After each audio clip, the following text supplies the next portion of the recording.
My name is Salomon Benudis. I was born in Tangier, Morocco.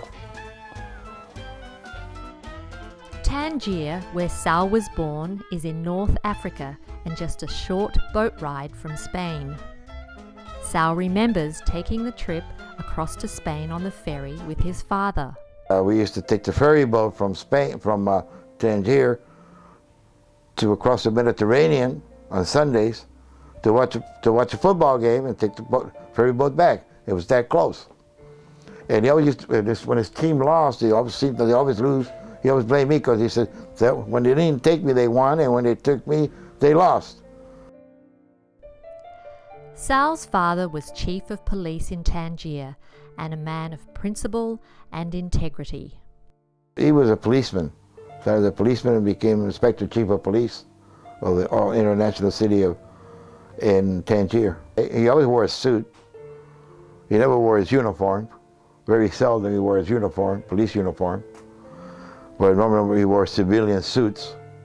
He'd come home for lunch, and then from lunch, he'd go to the cafe with his friends, and they'd sit there for an hour or so, drinking coffee, reading the paper. Then he'd go to work. Then he'd come home at night to have dinner. And after dinner, he'd go out. He'd go out to the casino. If it's not a casino, like a gambling casino, it's a casino where it's an adult casino. It's a nightclub type thing, you know. And he'd go there, and all the big wigs are there, and they rub elbows, whatever. He was an important man. Elias was important. He was also strict with Sal and taught him lessons he never forgot. Every night he used to check my homework, and if I didn't do it right, he'd make me sit there and do it. And he also penalized me for it. Not just tell me, make me do it. He used to make me copy pages of the Reader's Digest. And they believe in corporal punishment. There was corporal punishment there, very heavy corporal punishment. Him being a disciplinarian. And I couldn't go to bed till I wrote it. So my mom had to intervene and said, "He's going to be all night. He's got to go to school in the morning." So then he relented and let me go to sleep. And if you sit at the table, you don't like something to eat, you don't move from that table till you finish it. Everybody finishes it, you sit at the table hour after hour till you finish your plate. I learned to be honest. And one thing he taught me was, don't ever lie. If you lie, you're a thief. I said, no, just lie. I said, no, if you lie, you're a thief. I said, what do you mean? I said, you're stealing the truth. And from a liar becomes a thief, from a thief becomes a murderer. I mean, that's what he believed.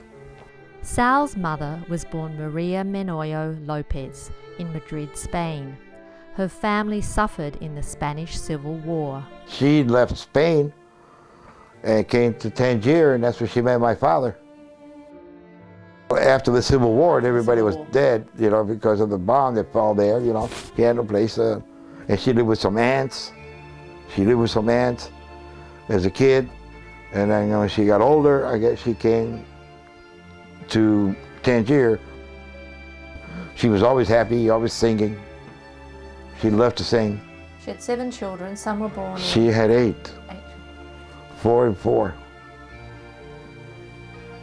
Some were born in Tangier. 6 in Tangier, the last 2 in the United States. The Benudits' connection to Spain goes beyond Sal's mother and beyond childhood football games. It is through Spain that Sal and the Merinos trace the ancient migration of their ancestors. From the biblical times of Moses, when the tribes left Egypt after 400 years of bondage, one of the tribes settled in Spain. And then from Spain, some of the people, don't know how many or what group or anything, kept going further south into Africa, and they went to Egypt and all the Arab countries there, including Morocco, which is where I'm from. North Africa in the 1950s was changing. Morocco experienced a surge in Arab nationalism, and some Europeans began to feel unwelcome. Spain and France were forced to allow the return of the Sultan, Mohammed V, and Morocco became an independent Arab state in 1956. Sal's family, along with thousands of others, decided to leave. The late 55, the Arabs got their independence from Spain and from France. It was a one-day demonstration. You might, doesn't even classify as a civil war or anything, because not one shot was fired. But they stood up and rose, they wanted their independence from Spain and France, and they gave it to them. So they had to govern themselves now. When that happened, then they wanted to develop an army. And we're Jews, they're Arabs, it's an Arab country. And it's something about things might change. So my mom said, let's go to the United States. Your brother's over there. Let's go. My brother Larry, Hilario, he's here in Chicago, so we came. It was not an easy transition. The family moved back to Morocco, then across to America a second and final time. This is in Buffalo, New York. I remember. I used to have a crush on this girl here. I forgot her name. Can you just turn the photo around in front of you? This one. And this one had a crush on me, but I didn't care for her. I cared for this one. I got nowhere either way anyway. Sal's dad struggled with his loss of position and status.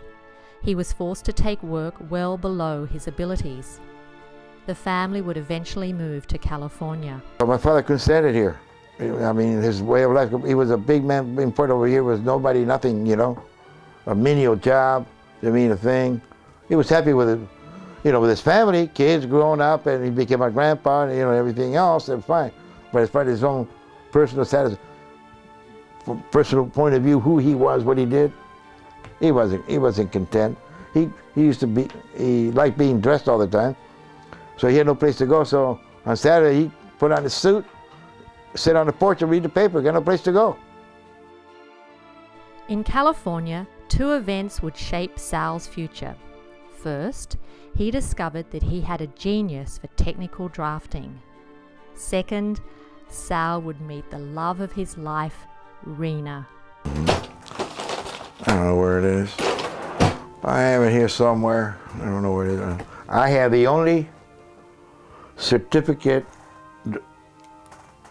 of excellence, what they call it, that many artists ever gave in their lives, and they gave it to me. They had to make it up and they wrote it for industrial drafting. Actually, it was mechanical drafting. They made a mistake. They wrote it industrial drafting. The 12th grade, they gave me, my drafting teacher told me to teach the senior semester of the 12th grade. You know, the bottom, the B, okay. Because I already learned everything they had to give me, and he actually set me up, made some phone calls so I can go to Los Angeles City College and take a more advanced drafting that wasn't available at the college. Sal's business career has been long and varied. Early on, he worked as a street mechanic and he even hustled pool for money. Later, Sal's drafting skills would give him work at Weil Laboratories and Scientific Data Systems, and a key role in the early development of printed circuit boards. At Dorado Cal Corporation, he designed systems that were used in the US space program. Eventually, Sal would rise to become president and a stockholder of Tracy Electronics. Engineering, I saw a challenge in that. You can create, you can design, you can invent something that wasn't there. Your brainchild, you made it happen. The other major thing Sal made happen was his marriage to Rena. But to get to Rena, Sal had to play some games with Rena's dad, Fabio. As soon as I saw her through the sliding glass door, just happened to catch a glimpse of her, I got interested. I kept going back. Then her father's there, and he's very watching like a watchdog, okay? So, and he's playing marble with some kid or something, you know? Yeah, I know how to play. I'll play. I knew how to play real good, you know? And I let him beat me out of respect. Then he says, you come back, I'll give you lessons. And I said, sure. I said, all right, that'll work. So I kept going back, kept losing, so I would excuse to keep coming back so I could keep looking, see if I could catch another glimpse of Rena. And I just kept coming back.